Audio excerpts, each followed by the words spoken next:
아직 구독과 좋아요 안 누르셨나요? 여러분의 구독과 좋아요는 저에게 큰 힘이 됩니다.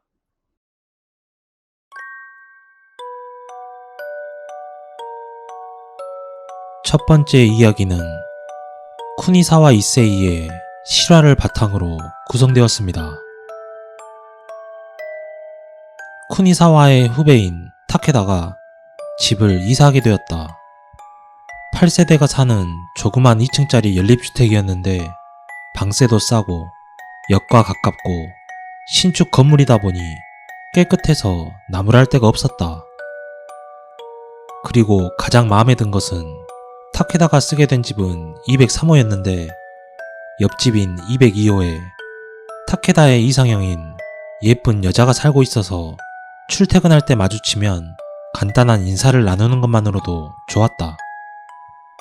그리고 그 옆인 201호에는 늘 웃는 얼굴로 인사해주는 마음씨 좋아 보이는 아저씨가 살고 있었다. 그래서 타케다는 이웃 사람들도 상냥해 보이고 잘됐다고 생각했다. 그러나 단 한 가지 마음에 들지 않는 것이 또 다른 옆집인 204호에 사는 사람이 자꾸만 벽을 쿵쿵 두드리는 것이었다. 하루 이틀도 아니고 소음이 매일같이 계속되어 2, 3주가 지나자 타케다도 벽을 두드리며 소리쳤다. 시끄러워! 그러자 벽을 두드리던 소리가 돌연 멈추었다. 그래도 주의를 주니까 멈추네. 그렇게 안도하자마자 갑자기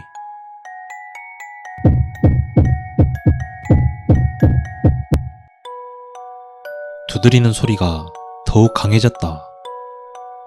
무서워진 타케다는 그냥 내일 관리자한테 연락해서 옆집에 주의를 주라고 말하면 되겠지 싶어서 그날 밤을 보내고 다음날 아침 관리자에게 전화를 걸었다.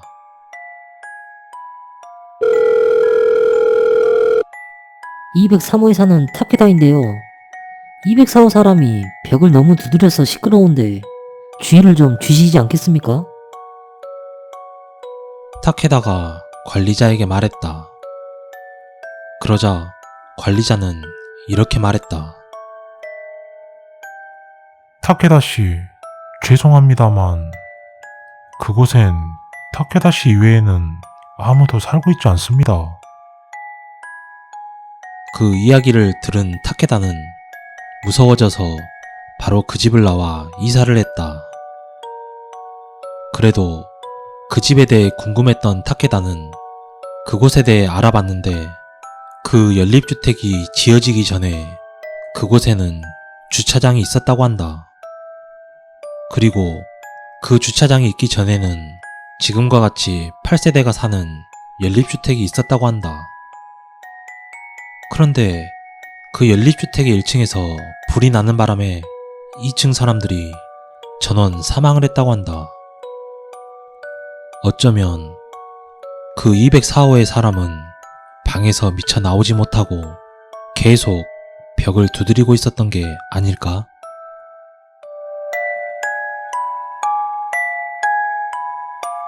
두 번째 이야기는 쿠니사와 이세이의 이야기를 바탕으로 구성되었습니다.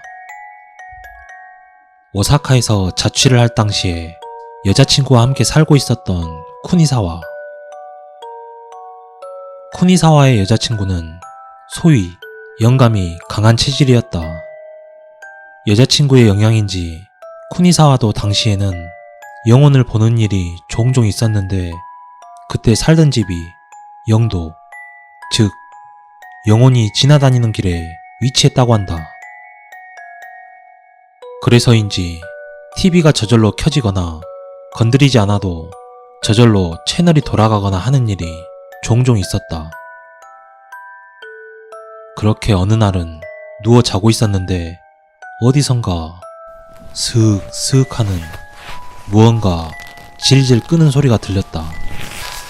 소리가 들리는 쪽을 보자 무릎 아래가 없는 군인이 포복 자세로 슥슥 앞으로 전진하고 있었다.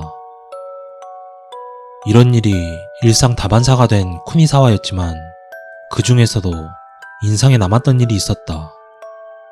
어느 날 잠을 자고 있던 쿠니사와 배 위에서 무언가가 기어다니는 듯한 이상한 위화감을 느꼈다. 이게 뭐지? 이불을 들추어보니 어린 여자아이가 배 위에 들러붙어 있었다.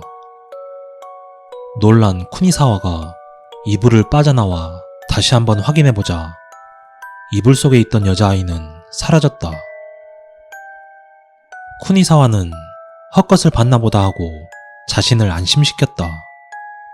그로부터 일주일 후 근처에 살던 어머니로부터 전화가 걸려왔다.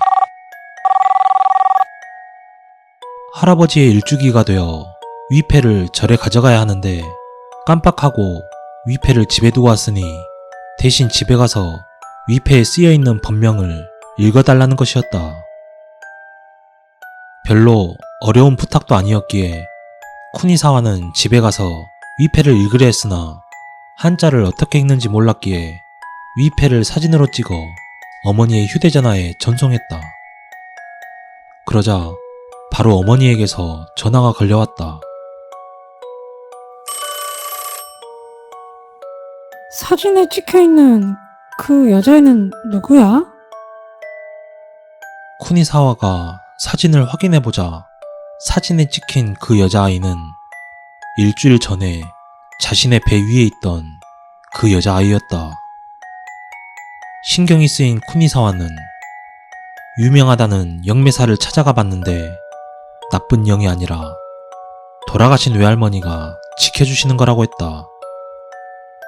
그러나 쿠니사와의 외할머니는 아직 팔팔하게 살아계신다.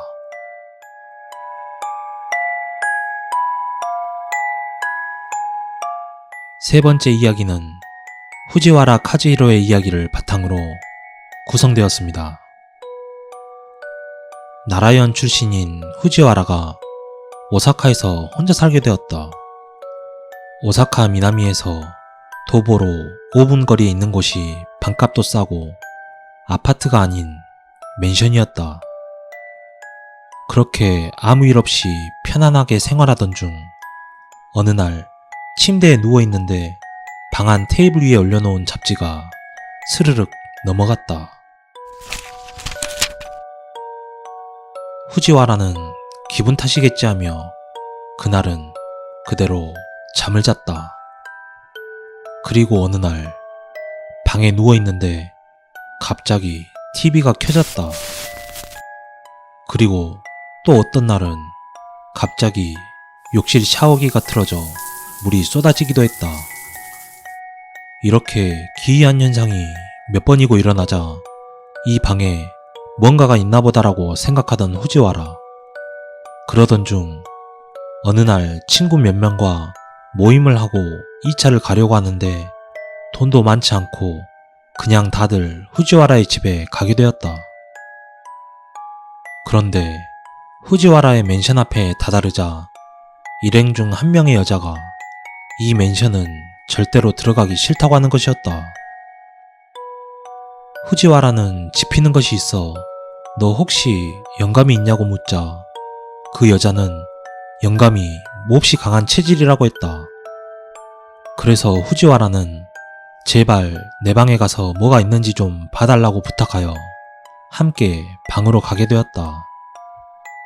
후지와라의 방에는 방 코너에 비스듬히 TV장을 놓고 그 위에 TV를 올려놓고 있었는데 여자가 방에 들어오자 그 TV의 뒤쪽을 가리키며 저기에 있다고 말하는 것이었다. 뭐가 있냐고 후지와라가 묻자 남자에게 차이고 자살한 여자의 홀령인데 그 남자를 후지와라로 착각하며 바라보고 있다고 했다. 그래서 왜 그런 삼각 구석에 서 있느냐고 묻자 저 삼각 구석은 TV 뒤이고 혼자 사는 당신이 가장 바라봐주는 곳이라고 대답했다. 무서워진 후지와라는 그 집을 나오기로 결심하고 옆에 사는 관리인 아줌마에게 인사를 하러 갔다. 그렇게 인사를 했는데 그 아줌마가 말했다고 한다. 모르고 살았던 거야? 이 맨션 옥상에서 뛰어내려 자살한 사람이 그 방 베란다에 부딪혀 죽었어.